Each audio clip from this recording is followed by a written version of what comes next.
I know the spark inside your eyes was just a match I used to set myself on fire. Welcome along to the Guy and Harley podcast. My name's Harley Neville.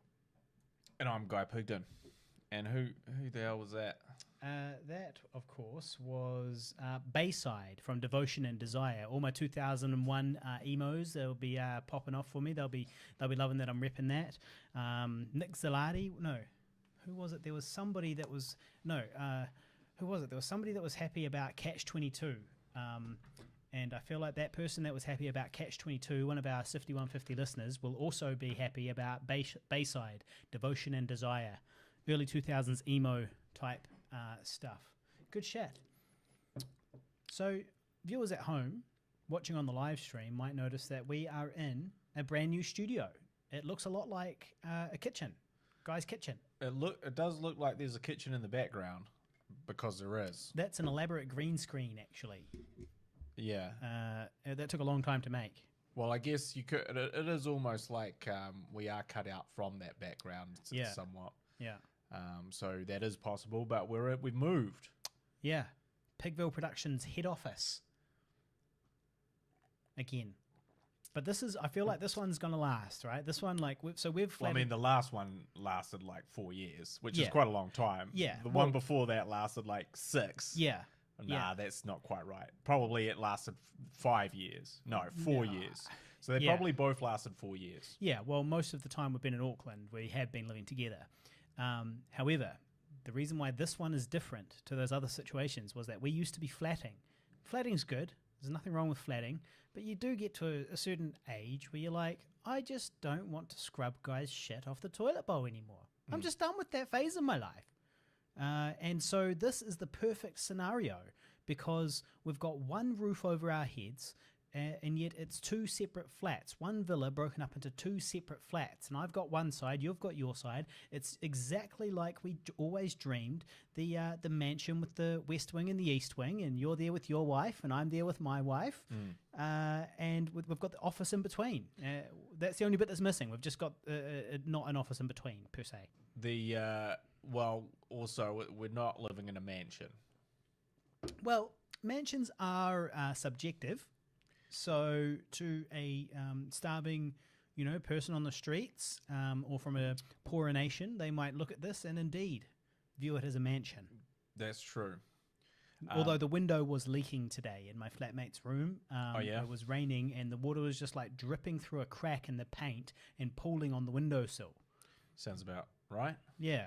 So it is possible that it's a dilapidated shithole, the likes of which I've always lived in my entire life. Which will soon enough be mouldy and freezing and all the rest of it.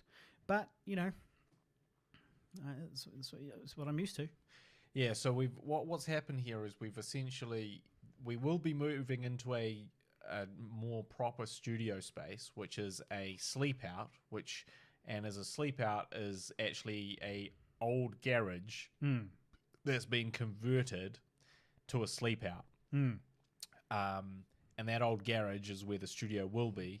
And you won't be able to see any kitchen utensils or anything like that.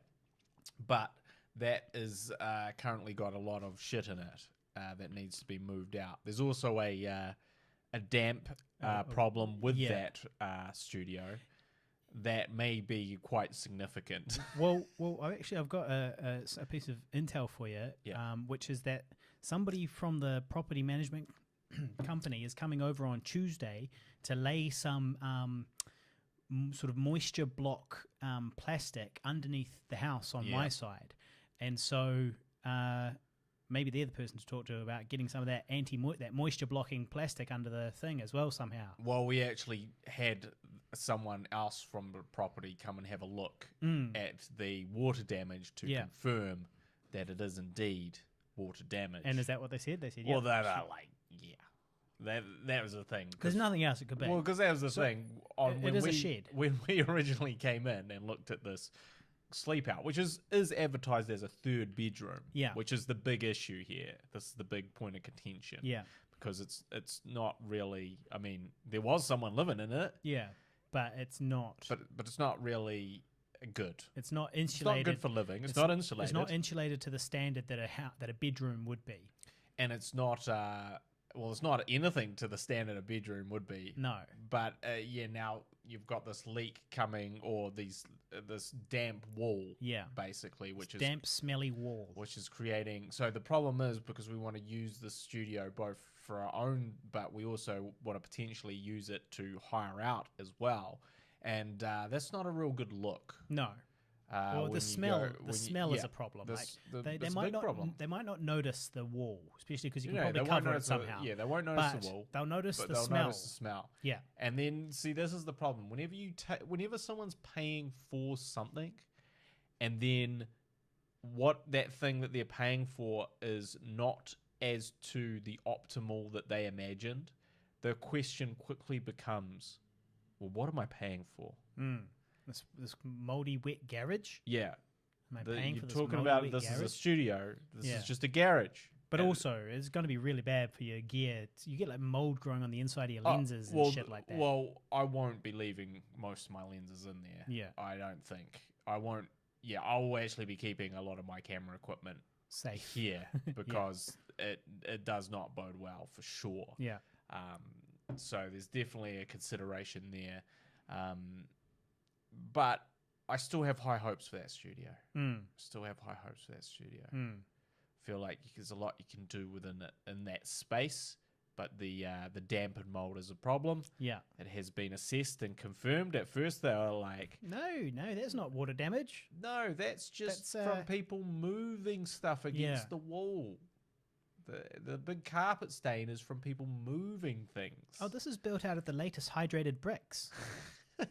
Breathable. They're Breathable, hydrated bricks. So you put the water in and it breathes. Yeah. It actually helps with it. Water is the elixir of life, did you know? Without water, there's no life. So there's extra life in this room. It's a life-giving room. And that's true. It does give life to mold and other... It does to spores. Bugs, yeah. Shout out Chuck Black on the live stream. Shout out to the man. Yep. I am not alone now. He's not alone now. As in He's the with mouldy us. house. Oh, I thought he meant as in we're here to keep him company on the this mouldy house for which Friday he resides. Friday night or whatever it is for him over there.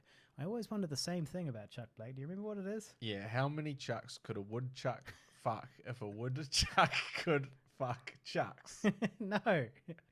But I have decided to change it. I haven't practiced this, but I have decided to change it. It's how many black chucks could Chuck Black fuck if Chuck Black could fuck black fuck? I almost had it. How many black chucks could Chuck Black fuck if Chuck Black could fuck black chucks? That's the question I want to know. I always wonder that whenever I hear Chuck Black. Stop fucking Chucks. Chuck Black. Now, we're actually late for a party now. We are late for a party. We're 10 minutes late for a flat warming party. It's a party at my house. I'm not there. It's a party at your flat. It's your flat warming. Yeah, but it's not. It's my flatmate's birthday party. To shout out to my flatmate and happy birthday to her. Also, there is a problem, which I definitely anticipated, which I think just happened, which signaled the dogs barking, was that everyone's going to come and knock on our door. Yeah. Because they're going to go, oh, this is the place. Knock, knock, knock. True. And it's like, no, that's the place next door. Yeah. Well, look, if I wasn't on this live podcast, I could tell my flatmate to put a balloon out or something. Yeah. But here we are on this live podcast. You could put a balloon out like it. Yeah. A red one. Yeah. They all float down here. Now, you might notice on the live stream that I am drinking a beer and it is July. So, I'm sorry about that. That was, so the situation with Dry July is that I was like, well, I'm not going to make a big deal about it this year because when I go to Japan, I'm going to drink the sake and all that stuff. And I'm going to Japan on Monday. So I was like, cool, well, I'll do it for the first 19 days of July, but I won't raise any money. I won't ask people for money because I don't want anybody to think I'm, scamming them because I'm not really committing to the full Dry July. You're committing to half of July. Half a dry 2 weeks. A dry couple of weeks there. A dry 2 weeks. Yeah. But look, it was good. I did enjoy it. But tonight we've got mulled wine that I've been brewing next door under duress. So my flatmate sort of forced me to. Yeah. And also How do you brew sangria. mulled wine? Well, I mean, look, I just make it up as I go. But basically, I take some red wine, I put it in a big pot. I add a bunch of freshly chopped fruit or a tin of fruit and some freshly chopped fruit. Cinnamon sticks is ideal, but she didn't have cinnamon sticks, so just some cinnamon. Tonight, a bit of an experiment. Put some honey in there to sweeten it up a little. And that's really it. And then just let it get warm, like get it hot, but not boiling. So the fruit flavors get all put through it. And then you serve it with some lemonade, but she didn't have lemonade, so she had ginger ale. So tonight it's going to be a ginger ale mulled wine. Well, no, that Sounds disgusting. well, the thing is, you wouldn't put the ginger ale in to mulled wine. More if it's like a sangria, you'd put in something bubbly into a sangria.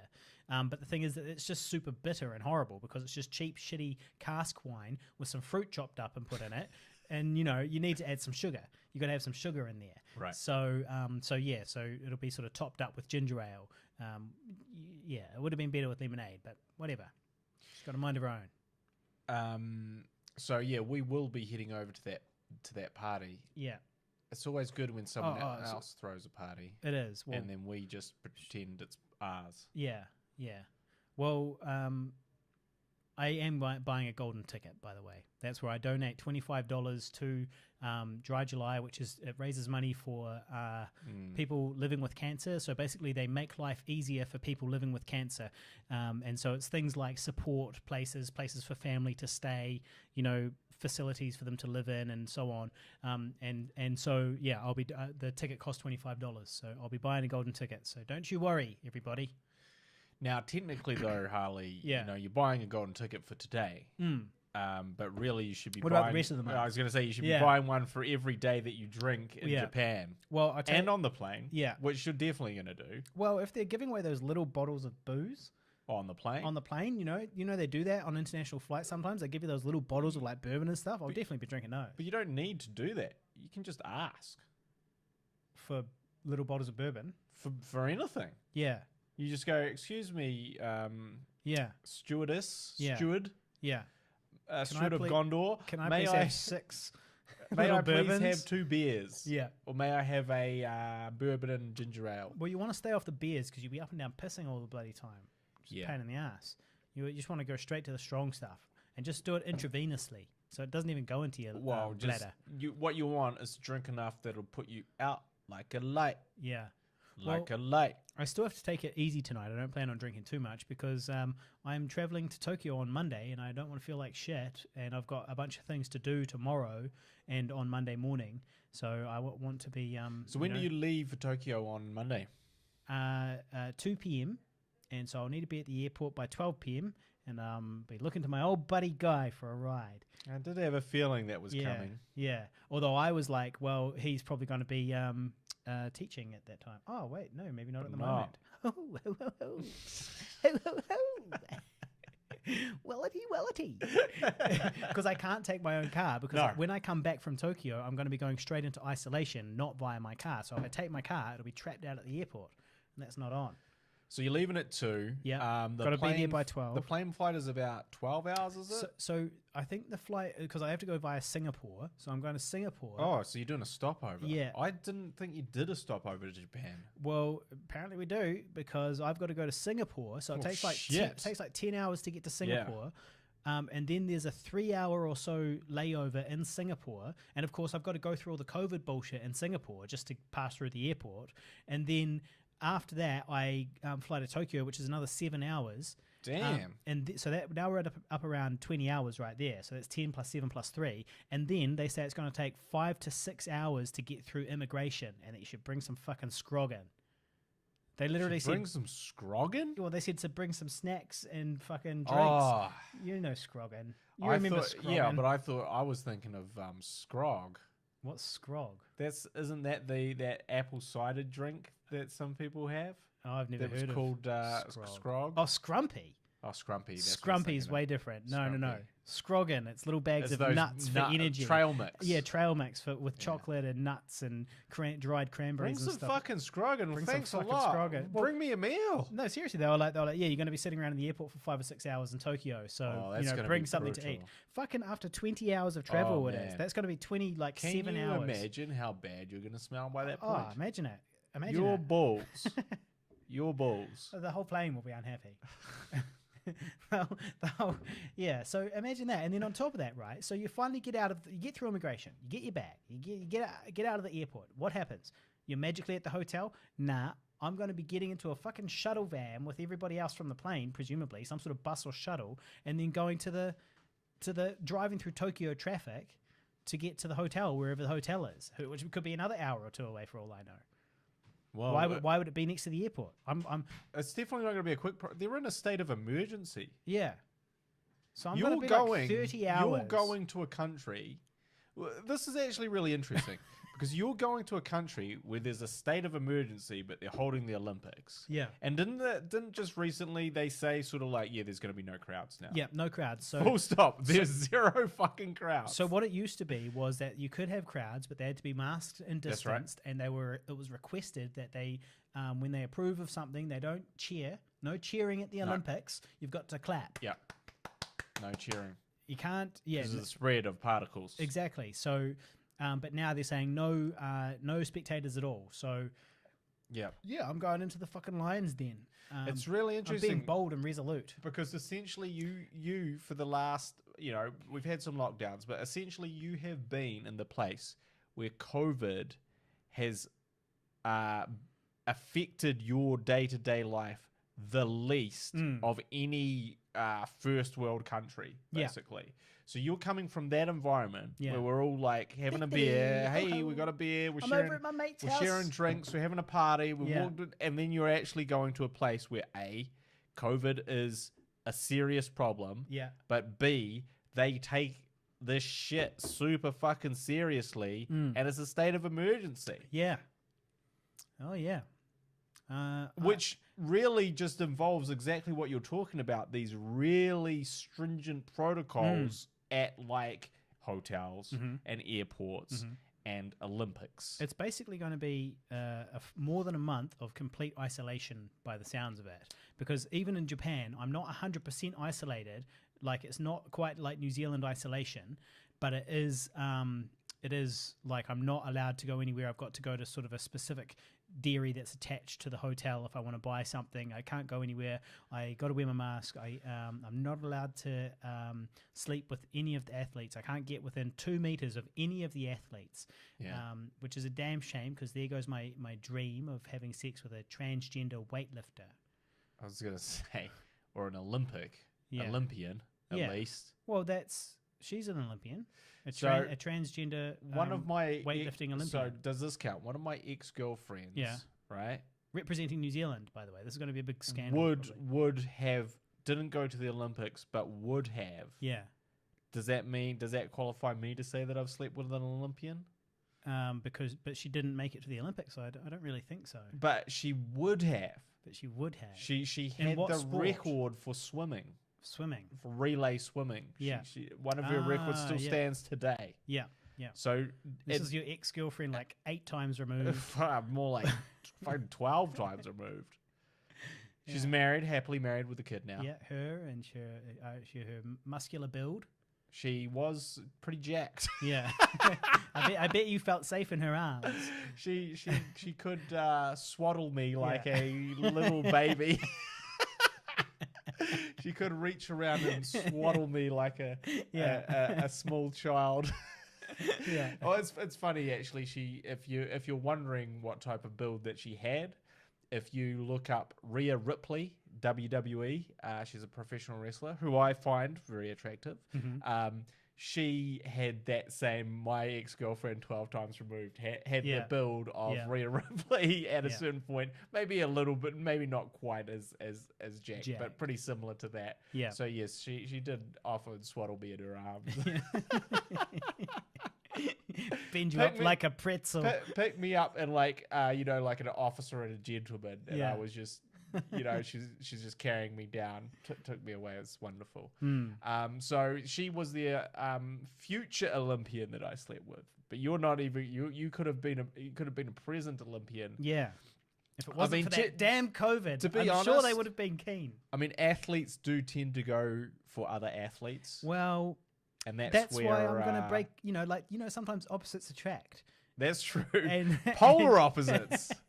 Polar opposites. Sometimes opposites attract. The absolute other end of the spectrum. Yeah. Opposites. Well, like, because after hanging out with athletes all the time, you're like, oh, they're so driven and motivated. It's like, fucking chill out. Just need someone to chill with, Which is someone that's Just totally... Just Harley. Just chill that's with really Harley. not focused on their body and has really paid zero attention to that. Just chill. Yeah, well, so I am going to Japan on Monday. I've had to do various COVID tests and all that type of thing. And yes, they're in a state of emergency. But I shall know no fear, for I am fear incarnate.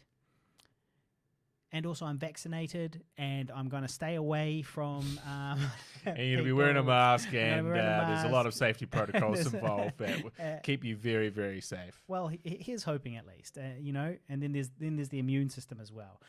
But so I had to do some COVID tests. I had to do 2 pre-departure COVID tests to get out of the country. Otherwise, I won't be let in on the other side, So I had to do 2 tests within 96 hours. I did my first one, but it's the weekend, so the places, my doctor is closed.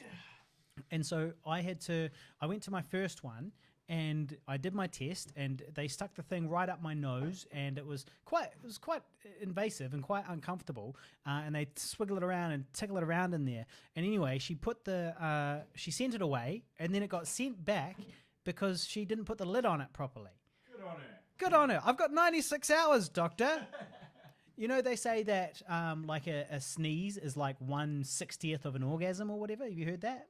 I have heard that. Like it's one tiny percentage of an orgasm. Well, this thing is like 4 orgasms worth of sneezes, right? Yeah, it is. Yeah. And it was administered by that plastic doctor, the one that I said last time that I, if given the choice between our natural aging lady, a natural woman, or the plastic surgery aging ladies, that probably I would go for the latter. Well, she was administering it, so yeah, I came like 6 times, but. What she said, so she goes, okay, cool. Well, here's what we're going to do. We'll do one right now. This is the next day. We'll do one right now, and I'll have to give you the test, and you can do it yourself. God! When you the next day. So this morning, I had to get up and administer my own COVID test, sticking this thing deep all the way up my nose and wiggling it around up there. And she was like, yeah, just do it. And she showed it. She just did one on herself right then. She goes, yeah, so just do it. And now the trick is, you just got to make sure it's wet when it comes out. So I was like, all right, and then I pulled it out. And it was definitely wet. There was huge gross boogers on it. And I was like, oh, I didn't really think about that. But those people that do those tests, I can't handle. I'm not really a snot kind of guy. I can't handle other people's snot. My snot's bad enough, but other people's snot, that's the foulest. And so I couldn't imagine being one of those people that has to test them all day and you get this big blobby bloops of fucking snot on this thing and then put them in a tube. My nephew Jack, so my sister's son, Jack, has, speaking of boogers, has taken to a booger eater. Now, there's 2 types of people in this world. Yeah. Booger eater Yeah. and a booger flicker. Mm-hmm, mm-hmm. And never the twain shall meet. Yeah. And both disgusting. And but to me, I was like, what are you doing? Yeah. Why would you eat a booger? The booger is disgusting. It's green and gross, the texture of it. Yeah. Plus, it's been up your nasal cavity. Yeah. In a gross, like, igloo of grossness. Well, let's not forget as well that... Who eats their boogers? And if you're listening, what is wrong with you? What justifies booger eating? Let's not like, it's not like you're hungry and it's filling because it's so small. Let us know in the comments, people. If you're a booger eater, we'll read it out anonymously. Please qualify your booger eating. Just let us know if you want it to be anonymous or not. But to me, I was just like, mate, you're going Jamie down... Oxley, I'm looking in your direction. You're going down a dark path. He strikes me as a booger eater. You're going down a real dark path because if Cruising the highway, if a woman picking his nose sees you for 1 second eating a booger that's at any stage of your life, that's it for life. It's curtains, pal. It's curtains. So you really have to reconsider your being the booger eater or the booger flicker. Yeah. Just flick your damn boogers away. Well, hey, just put them on a piece of fucking toilet paper, guys. Just flick them away. Put them on a piece of toilet paper. Flick them into... They're so small, no one will notice. There's 3 kinds of people in the world, I think. Or booger wiper. Booger wipe. Oh, no, a booger fucking... A booger flicker and a booger wiper. Use a bit of toilet paper. Yeah, but sometimes I might there's even no have- toilet paper. There's no yeah, toilet Look. I carry with me to wipe your boogers. in my pocket a clean piece of tissue every time, which I'm waving triumphantly on the live stream right now. I keep it in my pocket for just such an emergency because I hate having a runny boogery nose. You know, I can't eat all those boogers. I can only eat about half of them, and you've got to save the rest for later, and that's what you need the tissue for. I'm just disappointed in him that he chose the booger eater path. Yeah. Because, once you start... Because also, like, if you see someone pick a booger and flick it, Yeah. you're like, oh, gross. But if you see someone pick a booger, this big old booger, and then just tuck it back in their mouth, Yeah. you're like, oh, that Yeah. human being Is rank. that I cannot condone. Yeah. You might as well be a murderer at that stage. Might as well be some type of axe murderer. let's not if you're going forget to eat your boogers. Boogers are what you are inhaling all day as well. So part of it is mucus from your body, but it's a filter that's filtering out stuff that's going into your lungs. So you breathe through your lungs, you're inhaling dust, people's like skin particles, all sorts of nasty, gross, weird shit. Yeah. And then you go like, oh, that was good to consolidate it all into one convenient to eat place. And then you stick your finger up there and you just gobble wrong. it down. Gobble it down. So shout out to my sister Abby. I really hope that Because she's the booger eater. Well, no, she's the one that shall be training him Oh, because it's her kid. to de-booger Well, eat. where do you think you learned it from, mate? Well, Maybe your sister is a booger eater. no, that's the thing. Booger The Pigden family have a long history of booger flickers. Oh, And God. so this new tradition of booger eating, Yeah, it goes against the grain. it goes against everything. It goes against the natural order. Yeah. And I'm not sure how he picked this up, but because you're a little kid, right? And you've got this booger in your hand, and something tells you to put it in your mouth, Well- and I don't understand what that is. Okay, maybe there is an evolutionary advantage, right? Now, have you considered that there is some sustenance in a booger, and that perhaps, just maybe, in the past, in the deep recesses of time, some humans, it has made the difference between life and death because they have inhaled a bunch of, Boogers. other things from their environment via their nose, and then they've compiled them in one place, then they've eaten them, which has given their body energy to get to the next fucking prairie and hunt down an antelope. Yeah, and if they hadn't been eating their boogers, but we're not in that situation now. No, but it's an evolutionary thing, like this is the same reason why, I don't know, like there's a million things like that we still do that are hangovers from evolution. Yeah, well, he's going to have a booger hangover from booger eating eating. them all if he's not careful. Yeah. Give himself a booger hangover. Yeah. So, anyway, back to your Olympic dreams. Of Yeah. Sleeping with an Olympic athlete, which Yeah. I already did, but Yeah. good Not luck quite. to you. Not quite, but yeah. Pretty much. Yeah. I did mention on the show, I've got to be 2 meters apart from them, but that's perfect because my penis is 2 meters and 6 inches long. So it's actually all right. I'm not breaking any of the Japanese laws or rules or regulations. Well, no, because technically your penis is part of you. So Right. your So, penis so she you should got be your 2 she meters should be away from 4 the meters. end. She should be 4 meters away. 4 meters away from you. And I can't just lasso her. I can't just lasso her with it. It's not on. the end of your penis. It's not on. But you are in a very unique situation, Yeah. a very unique position. We've got some guests we've got a live halfway guest through the just show. wander through the Yeah. through the podcast. Yeah. Okay. Good. Okay. Welcome, Bevan. Say hello to the Sifty 150 listeners. Well, I'm one of them. So Yeah. All right. Shout out to yourself. Julie's here too. Julie's been on the show before as well. Yes, you have. You were interviewed on the drunk party one, I'm pretty sure. Oh, that's why I don't remember. Yeah. Very drunk party episode. I was drunk and screaming. It was horrible. It was a terrible ep. Go back and listen to it. When was that? 5 years ago, maybe. 4 years ago. Yeah, I don't remember Yeah, what I had for something like breakfast, that. so. Yes. Well, so it's a bit of a...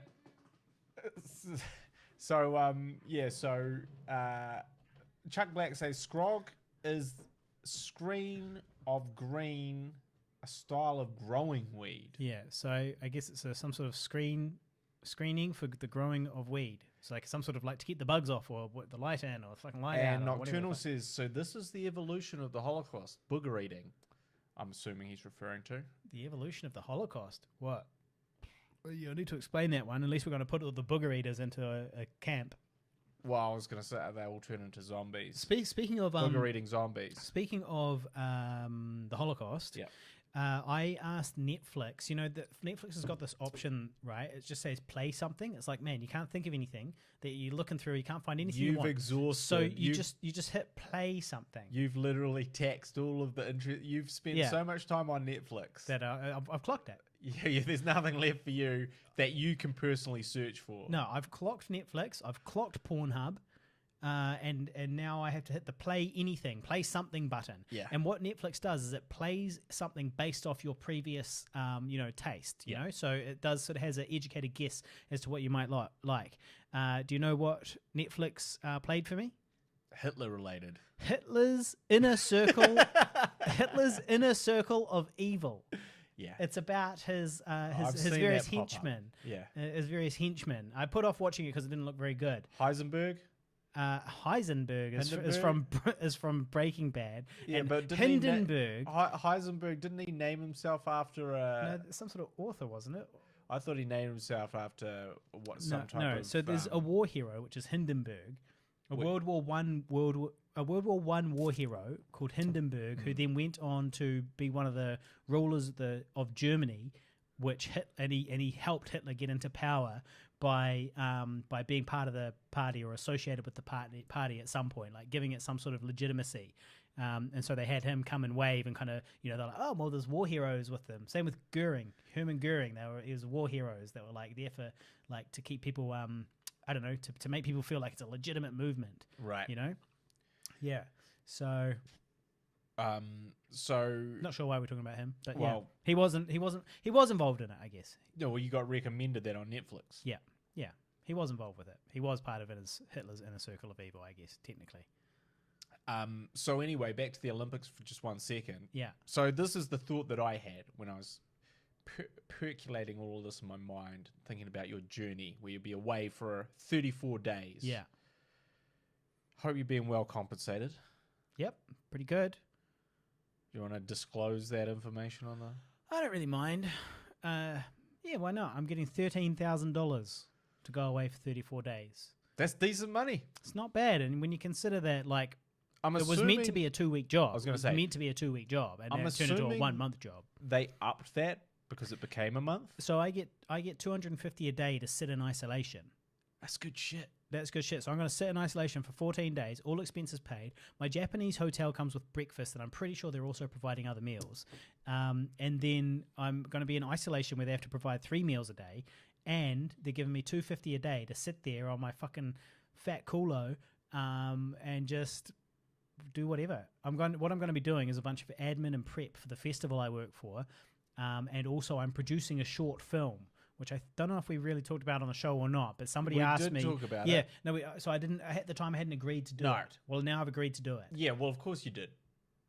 Why? Just because it's a paying gig? Because it's quite in terms of short films, Yeah. it's the highest budgeted short film that you or I have ever done. Yeah. Which makes it the easiest. Yeah. Well, it will be. It should be pretty good. The hard things are the location, and also it's got kids and animals in it. So Yeah. there's kids, animals, and a location which could be difficult to find. But yeah, so I've said yes to that. So I'm going to be doing prep for that during my isolation, and prep for the festival during my isolation. All of which I can do from most of which I can do from my computer. Just organizing, facilitating, pulling the puppet strings, hiring my friends to do what they're good at. So it's all full steam ahead with this short film. Well, I haven't really done anything. That's full steam ahead. But I did say that, yes, let's do it, but that I wouldn't really be able to do anything until I got back from Tokyo. Right. And so I've I've emailed with the cinematographer, and I've that done it. our And friend? I've done it. No, it's someone really? else. Yeah.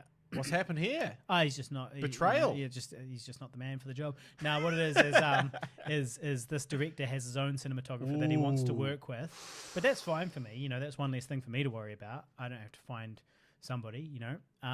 And then on top of that, this is a Chinese filmmaker, so I feel like this set is actually going to have a lot of Mandarin being spoken on it. Sure. And I feel like between the director and the DP, these are pretty much the most important relationship on set, right? You guys are crafting the vision together, right? So you've got to be able to communicate clearly and efficiently to stay on time and all that. So I think it's probably for the best, actually, because this cinematographer is Chinese as well. And so they can speak Mandarin together. And I also know a Mandarin-speaking makeup artist as well, so I might even use a different makeup artist than usual. And because the actors, the story is all in Mandarin, the actors are all going to be speaking Mandarin. There's like one white character in it, and I might play that. Good. Yeah, that'll be my wee cameo there.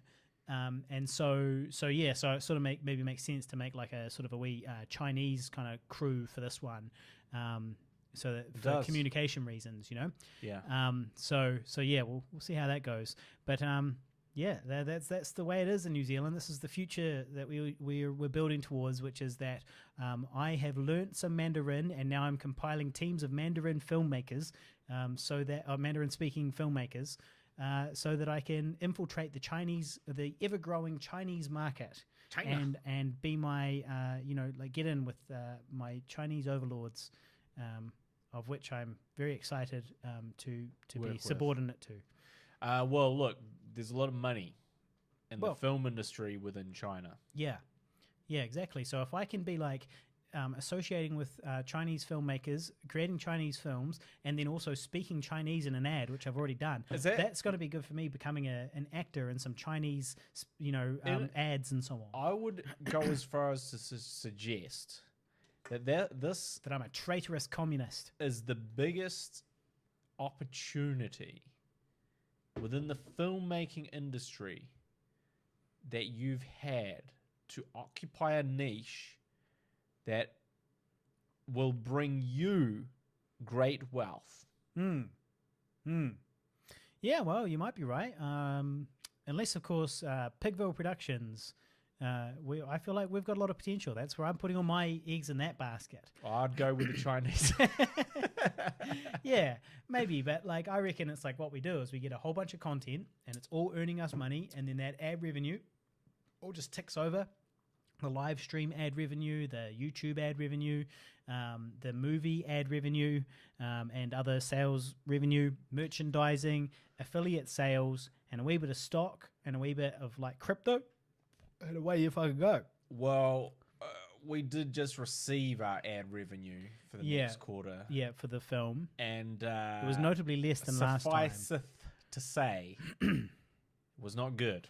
Well, I don't know. I was not so unhappy. Well, to me, I was deeply unhappy with that. Yeah. Because so essentially what happens is we receive our revenue for our film, but we are a quarter behind, or a little over a quarter behind. There's a delay. So what we receive is essentially, so if we get a payment now, it's not for the quarter that is just been, it's for the quarter before that.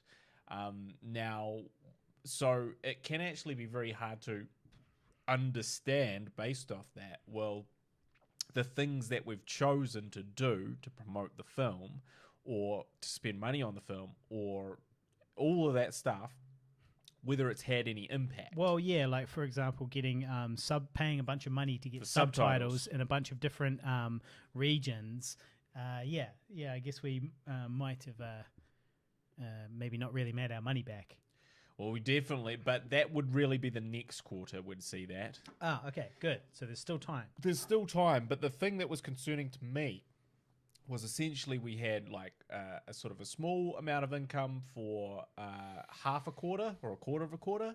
We had a big amount of income for our second quarter, and then we had the amount of income that we got from our second quarter, our second true quarter. Yes, second full quarter. That was significantly less. Yeah, it was about 1/3, wasn't it? Or even 1/4. Yeah, a quarter. That was a quarter of a quarter of the last quarter. You guys need to get out there and please watch Older. Go to olderfilm.com. I know you've already seen it. Just watch it again. That's fine. Just watch it again. Watch it on Tubi. Watch it on Amazon Prime. Go to olderfilm.com and there's a link there that says buy now, and you can watch it in all the different places. The best way to support us actually is to watch it on Vimeo. If you use the Vimeo link, if it's available in your region, if you use the Vimeo link, then we get like 90% of the money. We only lose the money that that Vimeo itself takes, but we don't give any money to anybody else. All that money goes in our pocket. So that's the most lucrative way by far for us to make money.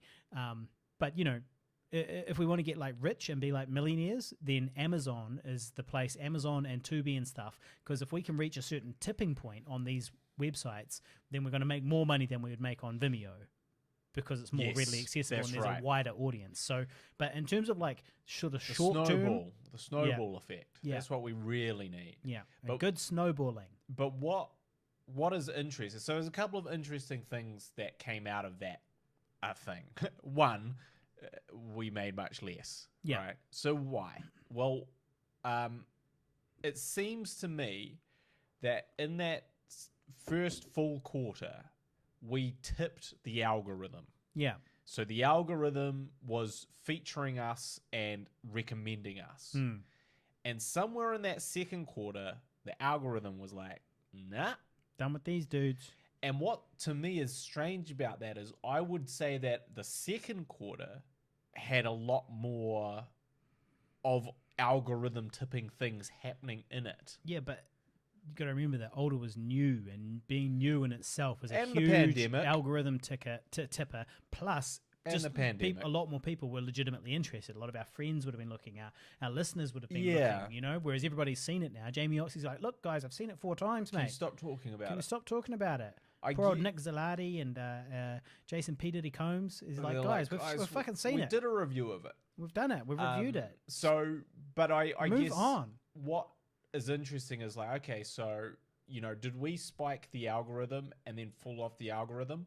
Or were we continuing to do about the same amount, but our CRMs, I think they are CRMs, fall below the certain thing, which means essentially the percentage you get paid, goes from like 6 cents to 1 cent, because that would certainly account for it. Or was it a case, and this is the conspiracy theorist in me, but essentially what Amazon are doing is they're getting rid of all the films like Older on Amazon. That's currently what is being done right now. So essentially what Amazon want to do is, because now they've got content, they've got quality content from, film stars, from, big budget big stuff. studios. They've got their own infrastructure. Yeah. They're commissioning things. Yeah. And they want to be like another Netflix. Yeah. Now, how they started was we're the alternative to Netflix, where we give you, the little guys, a platform. But essentially, obviously, what that means is you give a platform for a high level of shit. If you get known for a high level of shit, that's bad for the rep. you turn off certain people from paying for your subscription service, because they're like, well, what am I paying for? Yeah. And also you create a certain brand that is not conducive to getting the high budget shit, because they're like, well, Amazon Prime, no offense guys, but you got Older on here. Yeah, so what the fuck is So wrong with why would we put this new Brad Pitt Angelina Jolie film on here when we're looking at things like Older? So there's this interesting thing is like, and this is the thing is, we could never prove that or know that for sure, but at a certain point our film is going to be cancelled off Amazon, because they're cancelling all these types of films off Amazon. And I've seen a lot of this with the distributor that we work with being like, yeah, sorry about that, but that's just what's happening. We've got other platforms that you go on to, blah, blah, blah. Yeah. So that's probably going to happen. And the reason it hasn't happened... That'll be a sad day. The reason that it hasn't happened yet is because we were doing so well, but now we're not. Now, was there some influence of them being like, cool, we're kind of cutting the knees off this type of film, just full stop? Or was it purely, like we spiked the algorithm, we fell out with the algorithm, and we're not in the algorithm anymore? I think it's that. I reckon it's that one. I don't think we've been dropped just yet. just a matter of building that momentum back up with some more memes and I don't know. Some funny memes. Well, also just like if Well, we if we were more really- active online in general, if we were more active in general, then we Well- could always be pushing people towards it. But it also in And saying new people, that, we're getting new people. the and way to directing get them. new people is to pay. Because essentially we've got all the updates. The updates are going out all the time. Yeah, They're just No. going to the same people. yeah. So you mean promote it, but that's one way of doing it for sure. But another way of doing it is that if you have an active and a regular YouTube channel where people are always constantly tuning in once a week, they're going to be looking to see what else we do in between. They go, oh, I watched the latest video, I want to see more. Well, they were talking about this, and you see them they can see older, and they can see the trailer to older and the Zombie Holocaust, and they can Yeah. even go back and watch, the Heat and Eat, but we get ad revenue from it, because it's all building up because we've all got new fresh content on the channel, the monetized channel, and we send people to older and Zombie Holocaust and Immi the Vegan. Speaking of Immi the Vegan, we also got a little check for Immi the Vegan as Big well. check. Yeah. Clocked our first check for Immi the Vegan. So what I want to know is, was this check for Immi the Vegan? So what for the backstory here for people is that we created a web series called Immi the Vegan, and then we cut it into a feature film cut to be played just at the cast and crew premiere. And then it was like, well, cool, this actually works. It's an hour and 1 minute long. This works as a feature film. We submitted it to some festivals. It won 2 awards, won Best Feature Film at 2 separate film festivals, and then it got accepted onto Amazon Prime via our sales agent as a feature film, and now it's on there. And then we got our first return, and what I want to know is, was that return for a partial quarter or for a full quarter? It was a partial quarter. It was a partial quarter. That's good. Here's hoping it was 1% of a quarter. Yeah. Because we got, I think we can tell them this. Yeah. We got for our first payment for Immi the Vegan, Yeah. our feature film on Amazon Prime and on Tubi. Yep. We got 20 or it might It even was be 18 US dollars. That's what we got. Welcome to the big time, kid.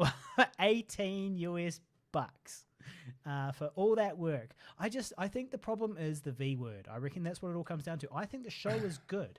I think it's funny. I really like it. I'm proud of it. But I think the V word in the title is ultimately what killed it, or what kills it, because people who are not vegan are not going to watch something called Immi the Vegan. So our niche audience that we were hoping to hit, have not really, it's been very well received, but it hasn't blown up within that niche. And then so as a result, it's not blown up within that niche, which we were putting our hopes on, and it's not appealing to the general public because it's called Immi the Vegan. Yeah. Yeah, so I feel But like... I still think it was correct to call it Immi the Vegan. Yeah.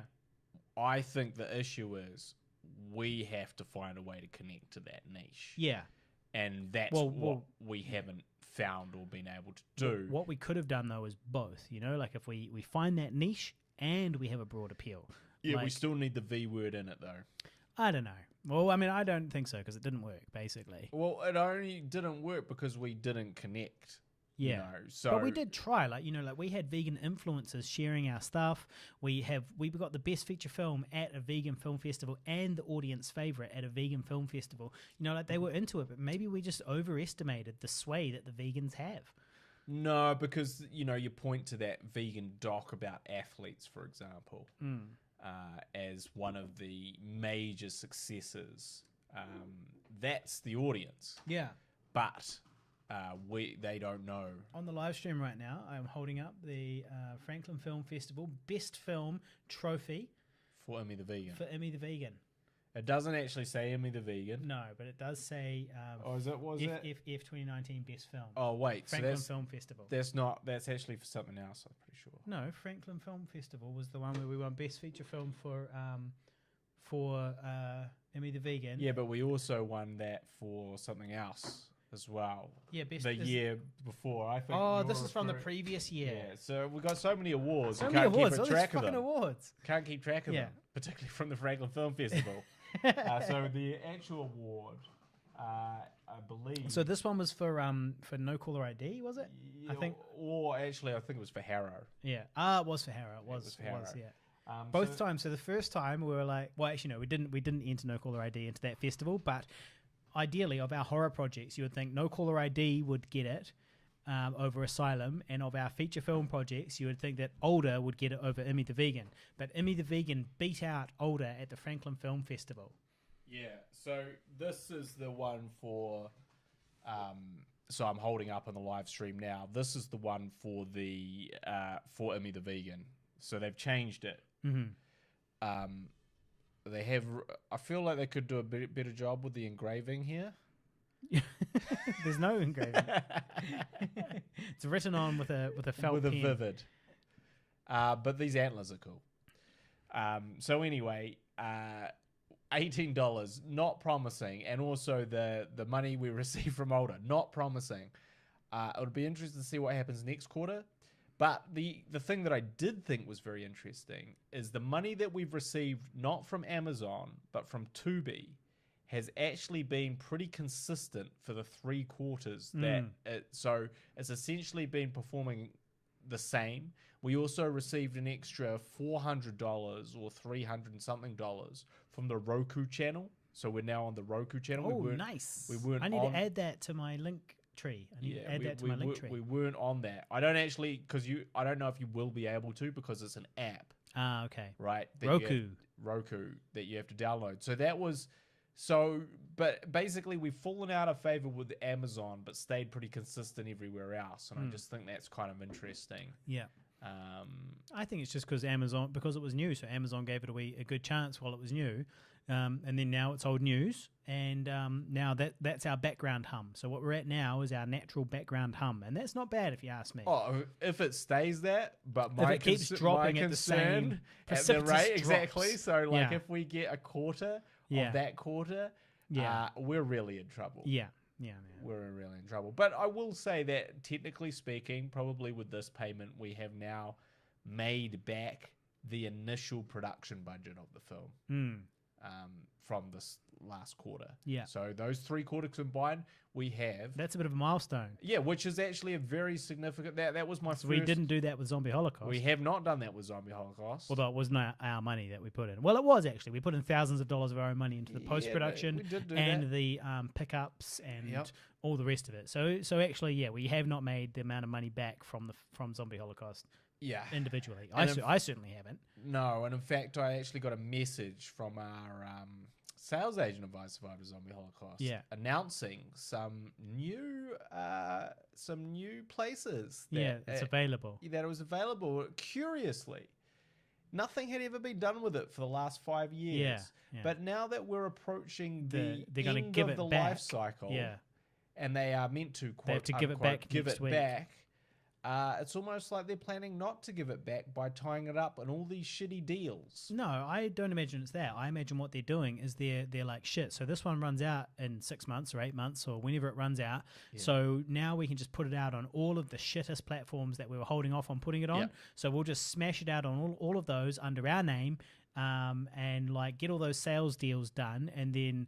we'll take over the profit. So we'll start receiving the profit after a certain date. But by that stage, they've already got that initial profit sort of boost and the sales money. What like the I'm sales greatly fee. concerned about is the duration of these deals. Yeah. So essentially, they've done like another 11 territories, right? Yeah. All of which are $0. Yeah. Right. So see, that's exactly what they're doing. So it's $0. But my concern is this: it's like I don't give a shit about it being $0 because it's $0 either way for us. Yeah. But what I do care about is how long those deals last for. Yeah. Because if they've just we want to be able to put it on our YouTube or something if we can't put it somewhere else. If they've just essentially made 11 new territories, so it's 11 major territories, including France, where we had a French producer. What the fuck happened to him? Oh yeah, so what's going on there? Yeah. So anyway, all these places are now sort of available digitally in these different places, but none of them are for what you call MGs, so money. Minimum guarantee. Minimum guarantees. So those minimum guarantees, normally they pay you some money up front. Oh, that's nice. What's nice? Oh, the vacuum? The vacuum or the hairdryer.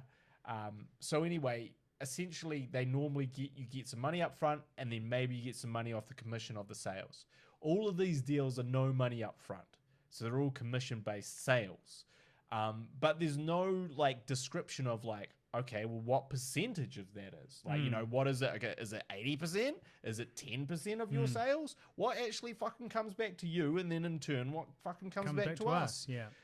So all of it is a bit disturbing, but it's the whole idea is like, cool, did you give this to them for 10 years? Yeah. And that means that this is locked up in this shitty deal for the next 10 fucking years? What we would do, though, is we would geo-block it to, say, for example, France. We would still put it on YouTube. If we got if we got it back and didn't want to put it anywhere else, Yeah. and we wanted to put it on YouTube, then we would just have to geo-block France.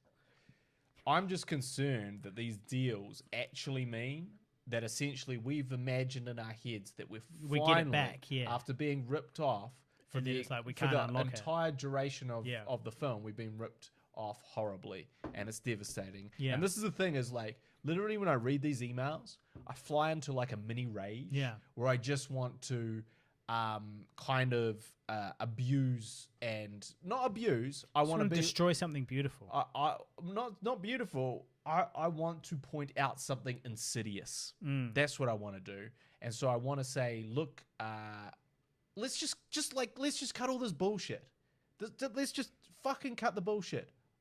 We get it. You ripped us the fuck off. You exploited us. You know that, and we know that. So can we dispense with the concept that that is not the case, please?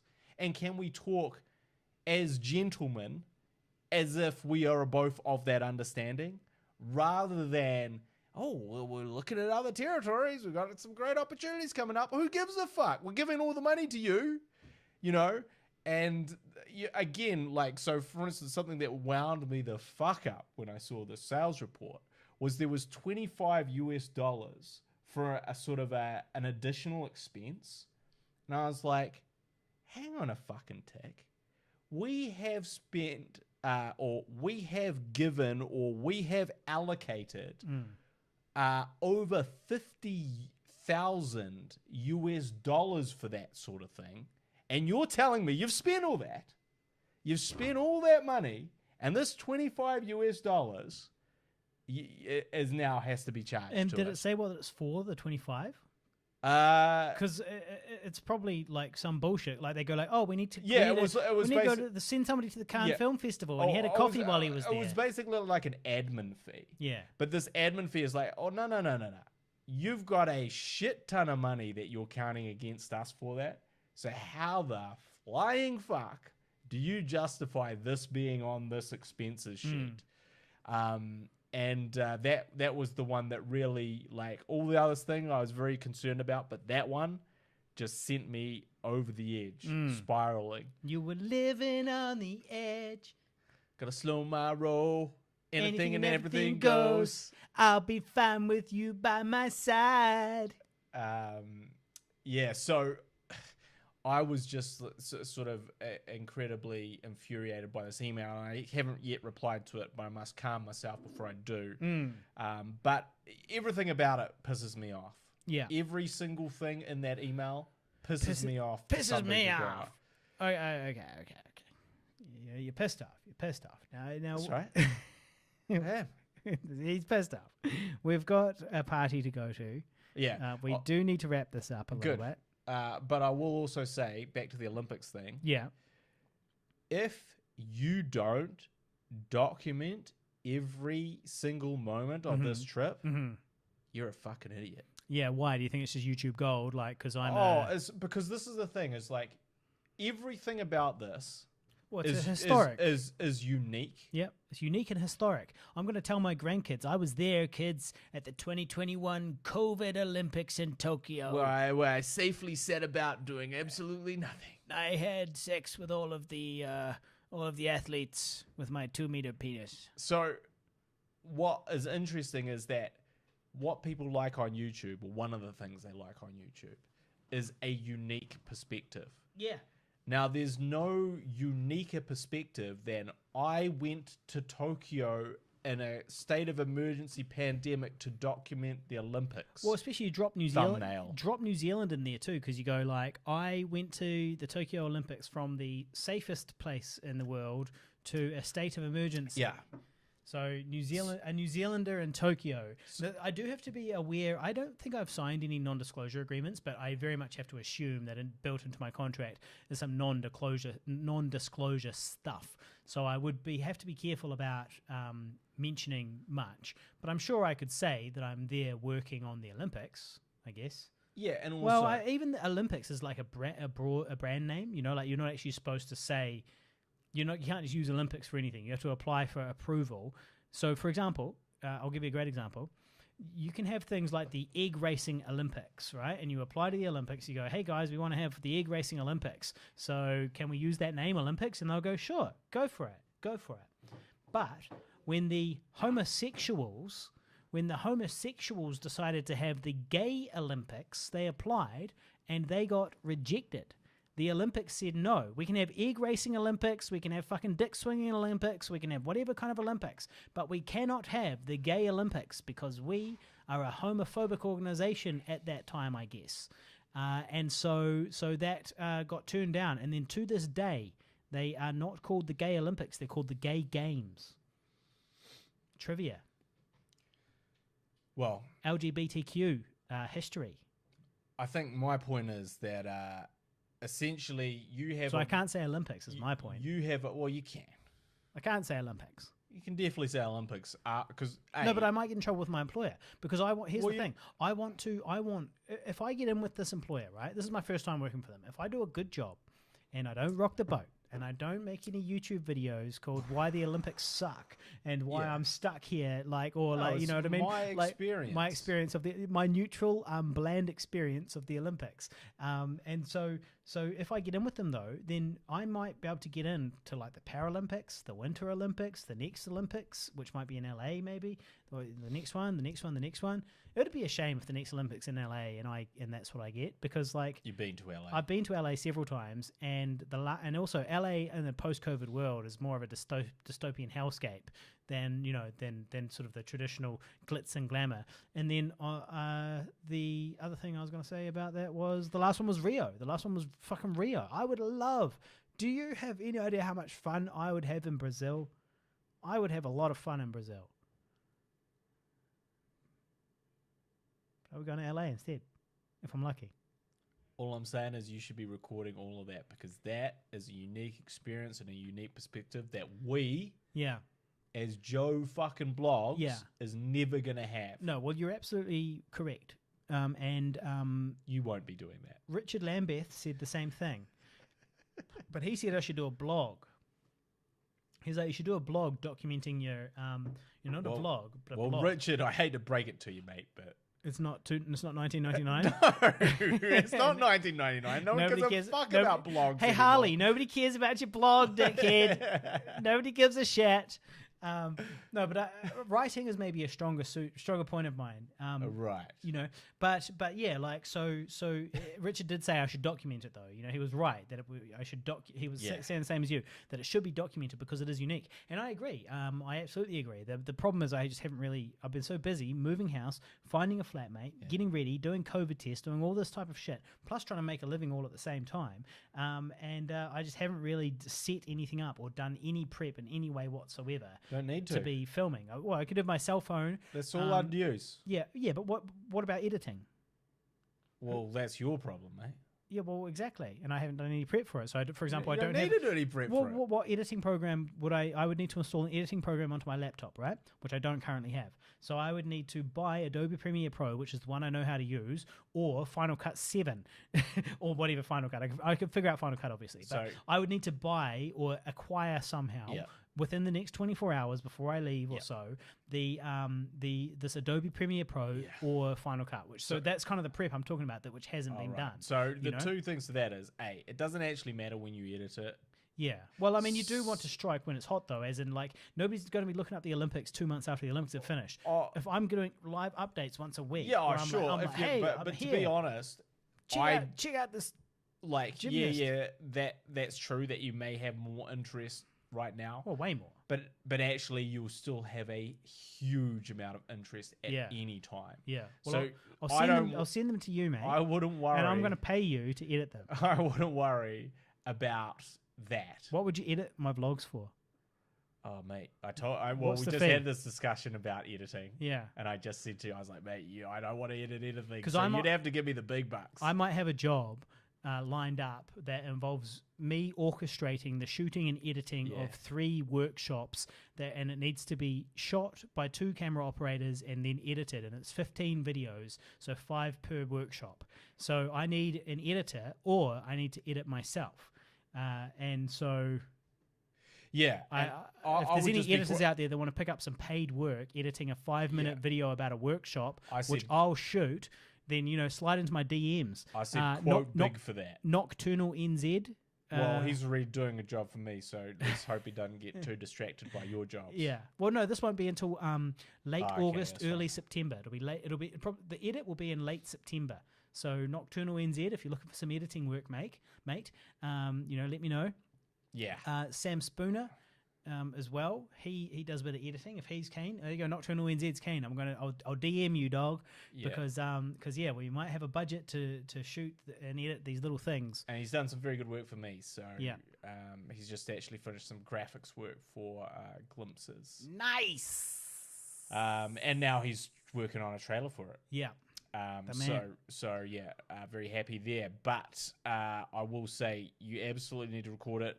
Those are very lame excuses. Adobe Premiere takes like 2 seconds to download. No. And no, DaVinci Resolve. No. So Adobe Premiere Pro, you're saying it takes 2 minutes to download. That's Now, right. So my options are to pay for it, right? Yeah. And obviously that's against my religion. Okay, that's like or less actually. It's probably like $20 for a month. Well, can you buy it just by a month? Yes. Huh. Monthly subscription. Huh. The world is a crazy place. It's really advancing. The walls are really caving Yeah. on my arguments.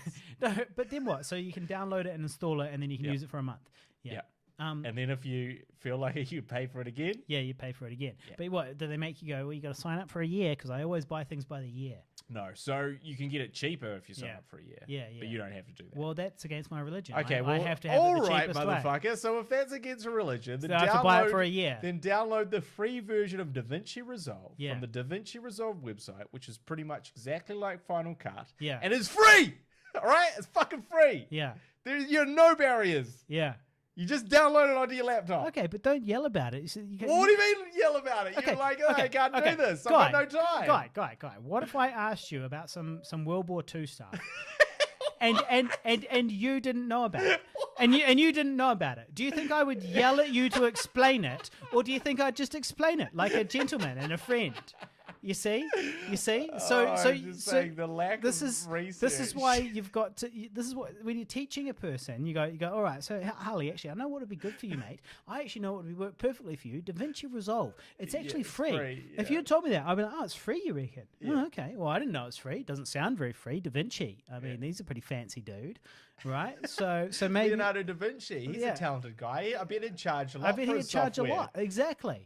So there you go. See, there's an issue with your teaching style, and it's a concern, given that you're a teacher, Given that's my job. given that that's your job. Well, a little funny aside about my teaching before we go is that I'm currently doing a teaching course where I'm essentially trying to get the qualification that qualifies me to teach people. Full stop. Right. Yeah. After 3 years of doing That's it, what I'm trying to do. I'm trying to get that. Can I pee during this story? Well, maybe. What I've discovered. Can I pee with the door open, or your girlfriend get angry? Uh, Because I can yell. but essentially, what's happened is I've done one of these. That's a yes. she'll I've get done angry. one of these courses. I've done one assignment. I passed by 3%. I got 53% in it. Mate, that's the type of numbers that I aim for. That's right? but this That's next your minimum guarantee. this next one, Yeah. I am like shit. I don't see how I can pass this. Yeah. Because these questions are too hard for me to answer. Mm. They're beyond me. Mm. What they're asking is beyond me. Mm. So I'm just trying. I was doing that before you came over. Studying. Yeah. Well, Yeah. writing this assignment. Right. And it does not bode well. Mm. But I just think it's kind of fucking ironic because the issue is not the teaching. The kids love the teaching. Mm. The issue is these dumbass fucking qualifications about nonsense. Hey, have you learned about the history of teaching in 1900s? Can you write an essay on that? Well, no, I fucking can't, but I can teach fucking digital media and design. A lot of lessons can be learned from history, guy. History is like psychology for civilization. It's true. It explains why we behave the way we do. It's true, but one of the areas in which this is less applicable is places where things have advanced in a rapid pace. Yeah.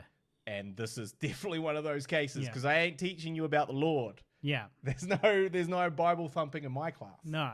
And that's a strong commitment in the 1900s to that, Yeah. along with racism. Yeah. Yeah.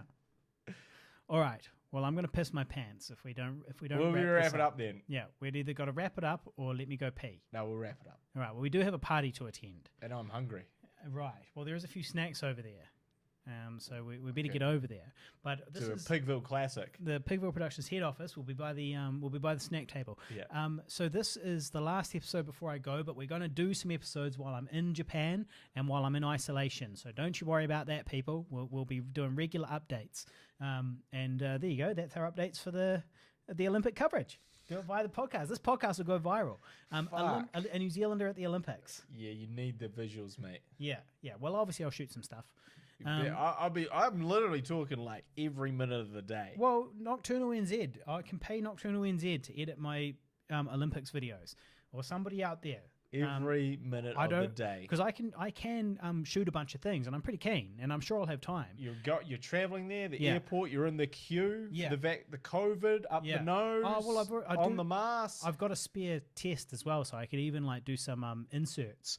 Or like I've got a spare test like in my house right now, so I could get an insert of the thing going right up my boogery nose. Yeah. So if you need that, Nocturnal NZ. You can I can organize that. Tyler's vids, aka Tyler the website creator, he says good luck, safe travels. So thank you, Tyler. Thanks for have you watching looked as well. at his website that he created? He hasn't sent it to me. He has not sent it to me. I have not been sent a link to a website that I can explore. It literally, as far as I have seen, it does not exist. I do not have it. It has not been sent to me. Didn't he say last time That he's going to send it or something? Yeah, well that it was finished. He was like, it's done, it's finished. Yeah, but he hasn't just sent needs it to to be me. looked at. Yeah, but he hasn't sent it to me. He still hasn't sent it. Did you ask? Well, on the show I did. What am I going to be chasing up? Everybody? I'm busy. I'm going to Tokyo. I'm got to learn Japanese tomorrow. It's fucking Sunday. I'm leaving on Monday. I've been packing. I haven't even finished packing. I've been getting a new flatmate. Everything's good, and then I don't speak the bloody language. So I've got Sunday to learn Japanese. Fortunately, I do love exploring a foreign tongue, so I should be pretty good at picking it up. Dad joke number one for the podcast, in case you're keeping score. I'll have you know that was a Bond joke. James Bond says that in the movie. It doesn't mean that it wasn't a dad joke when he fucking did it. I mean, literally, we're talking about Sean Connery. Yeah, I mean, it was 40 years ago. 60 years ago. I don't know if he was the one that said that. Thunderball. Yeah, but yes. I love exploring a foreign tongue. I will end by saying that I am overall very happy at the moment. Much happier than 2020, which was a very difficult year. A very isolated year for me. Thank now, God. here I am. I get the best of all the worlds. I get my best friend next door, my business partner next door, right? So we're under the same roof. We can still quickly pop over and do this. The podcast goes a lot quicker when you live, although you were an hour late. Well, you were an hour late. We set it for 3 p.m. and then he goes 3:30, then he goes 4. And then I showed up at 4:30. Oh, 4:45. 4:30. It was 4:30. I looked... but then you were talking. You were I'll raise your hour lateness by 45 minutes. Thank you. You were out talking in the office. I was ready. And so yes. But overall, very happy. Moved in with a good friend. The place looks good. It's got a woman's touch to it. It's a flat. It's just me and her at the moment. And the flat's got a woman's touch to it, so it's nice. It's tidy. It smells good. Things are good. It's really the best of all worlds for me. And I don't have to put up with your shit. That's right. And yet I still get all the the best bits. The perks. Yeah, the perks. So I really feel like this is great. And then of course I'm going to Tokyo. Plus I just did an ad which is coming out. I went and recorded some ADR for this ad. the other day. That's so weird that you need to do ADR for Well, that. I'm barely even in it, and I'm not in the cut downs. So I'm right at the very end of the 60-second ad, but I'm not in the 15s or 30s, I don't think. Like, you'll see me, but not really. Does that mean you get paid less? No, I still get paid my fee. Sweet. But if they roll over the 30 but not the 60, Damn. then I won't get paid maybe. Well, actually, no, I'm probably still in the 30, but I'm basically an extra in the 30. Yeah. You know, I'm just kind You're of the ass walking I'm down just- the yeah. supermarket aisle Yeah, like yeah. my loving wife and my countdown ad or Yeah. whatever it was. Yeah. Yeah. So overall, lots of exciting stuff happening in a new place. Pigville's back on track. Let's fucking all go. So feeling good. And when I get back from Tokyo, I'm going to the gym. No, I'm going to the gym. I am. No, seriously, I'm signing up, guys. I'm signing up for the gym. Diet starts tomorrow. Nah, fuck diet. It's all about the gym. Funny, that was true.